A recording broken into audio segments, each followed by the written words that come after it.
বিবাহিত পুরুষ নারী যদি জেনায় লিপ্ত হয় তাহলে তাকে ইট ঢেল পাথর দিয়ে মেরে মেরে মেরে ফেলতে হবে।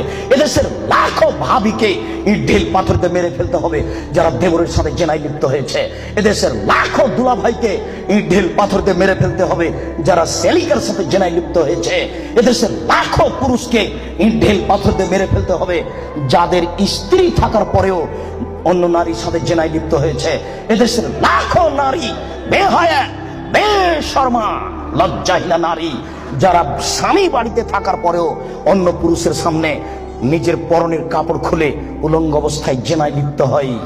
শুনুন, এদের ইট ঢেল পাথর দিয়ে মেরে মেরে মেরে ফেলতে হবে, এদের বাঁচার কোনো পথ নেই। রাসূল সাল্লাল্লাহু আলাইহি সাল্লাম বলেন, 3 শ্রেণীর মানুষকে হত্যা করতে হয়, তবে 2 শ্রেণীর মানুষের বাঁচার পথ আছে। মনে রাখুন, 3 শ্রেণীর মুসলমানকে হত্যা করতে হয়, 2 শ্রেণীর মানুষের বাঁচার পথ আছে, 1 শ্রেণীর মানুষের বাঁচার পথ নেই। এক, কেউ যদি বলে আমি কোরআন মানি না তাহলে তাকে হত্যা করতে হবে। কেউ যদি বলে গাভীর দুধ হারাম তাহলে তাকে হত্যা করতে হবে। কেউ যদি বলে মদ হালাল তাহলে তাকে হত্যা করতে হবে। সরকারের পক্ষ থেকে গলায় ফাঁস দেওয়া হয়েছে, ফাঁস টান টান। তখন বলছে বলেছে আমার ভুল হয়েছে, আমি কথা ফিরিয়ে নিলাম। তাহলে তাকে আর ফাঁসি দিতে হবে না, নামিয়ে নিতে হবে, বেঁচে গেল। পাপ করেছিল হত্যার যোগ্য। আমি বুঝাতে পারলাম না মনে হয়। 2, কেউ যদি কাউকে হত্যা করে তাহলে তাকে হত্যা করতে হবে, এর নাম কিসাস।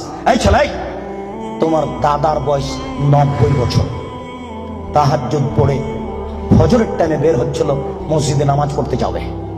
কালকে তোমার দাদাকে একটা ছেলে গালি দিয়েছে, তাহাজ্জুদ পড়তে বের হওয়ার সময় দেখো ওই ছেলেটা, তোমার দাদা এক থাপ্পড় দিতে ছেলেটা মারা গেছে।